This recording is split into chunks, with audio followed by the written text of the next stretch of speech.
Hi betting experts, now we're going to take a quick spin through of all the races on day one at the Cheltenham Festival. The ground, soft and a bit more testing on the cross-country course. The weather forecast, well, it's much improved. I don't think there's going to be that much rain. The chance of the odd shower through the week by the look of it, obviously things can change. It's going to be quite windy, which could make things pretty testing, but basically soft ground that could improve, chance being good to soft maybe by later in the week.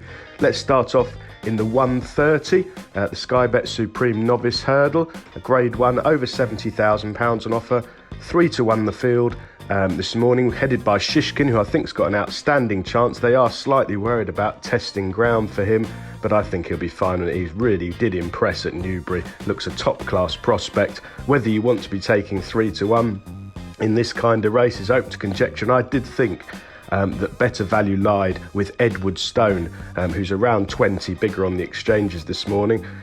He's a really progressive sort. He's a hard puller. He comes here having lost his unbeaten record over hurdles last time out at Haydock, but that was in a silly muddling race in the first time hood. He didn't settle. He just got picked off by the strong finishing Stolen Silver there. I think it's a throw-out run. I think he's far better judged on his two previous wins at Aintree and Wincanton. He beat Harry Senior at Aintree, remarkably so, in a very good novice hurdle. He pulled hard for the whole race. He was still pulling, turning for home. He just couldn't win. He got past Harry Senior after the last. It was remarkable. And his win at Wincanton from Fiddler on the Roof's obviously been well franked by the second several times subsequently.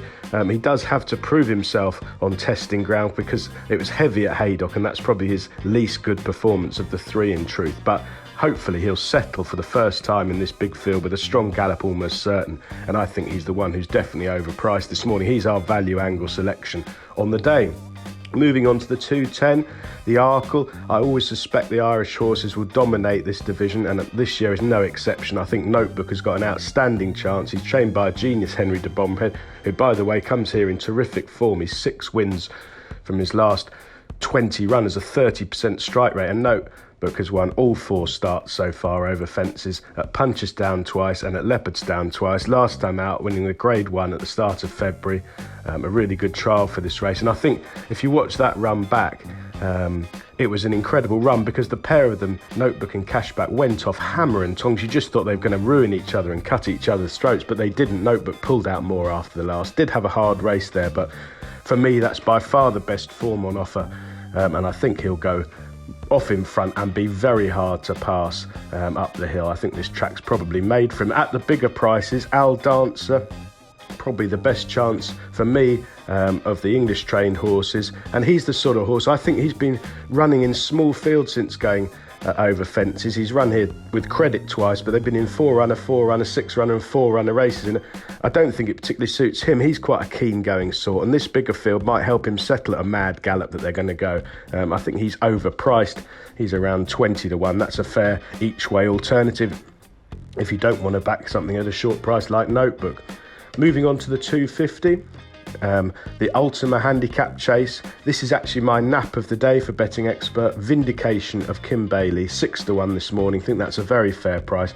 Love this horse. He's one of the best jumpers for someone, a horse so inexperienced. He's only run 5 times over fences, but he's a fantastic jumper. He gains at least half a length at every fence. He's been laid out for this race since making a winning reappearance at Ascot in November, where he jumped superbly. Wasn't able to dominate as he preferred, but he gained ground at the fences, proved too strong for Regal Encore and Black Corton, both of whom have run well in defeat since to frank the form. He does have to lump top weight, but soft ground's ideal. This track should suit him perfectly, and I think he'll go really well. And 6-1 is a very fair price. Kildisart could be the danger. He's been very well backed in the run-up to this race. He was a much bigger price. He's only about 8-1 now, but he was a mega eye-catcher last time out under a very curious negative ride. Perhaps it was just a prep behind Mr. Malarkey at Kempton. He never landed a blow, but if you watch the run back, he made up about 15 lengths from the home turn without being particularly hard ridden, and I think he'll improve. But Vindication for me, a fairly confident selection, the best bet on the day at the prices.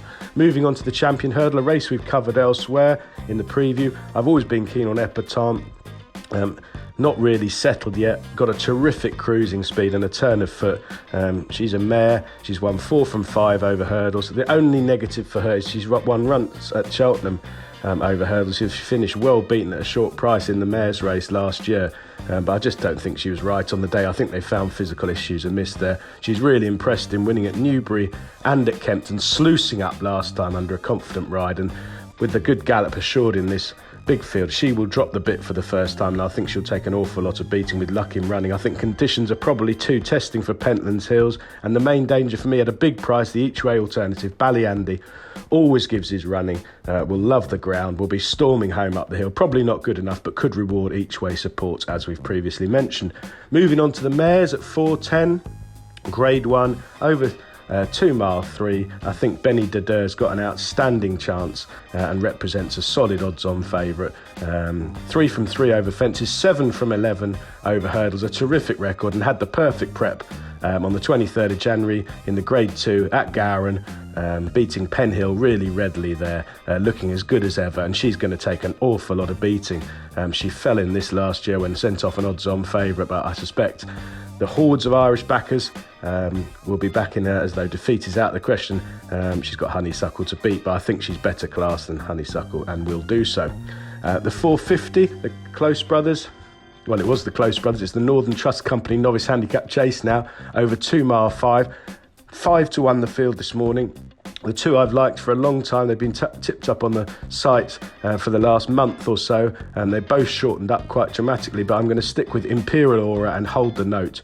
Both are progressive young chasers at the right end of the handicap with more to come, and I do think that Imperial Aura's second behind Simply the Bets last time out in January at Cheltenham is the best form on offer in this race. There's more to come.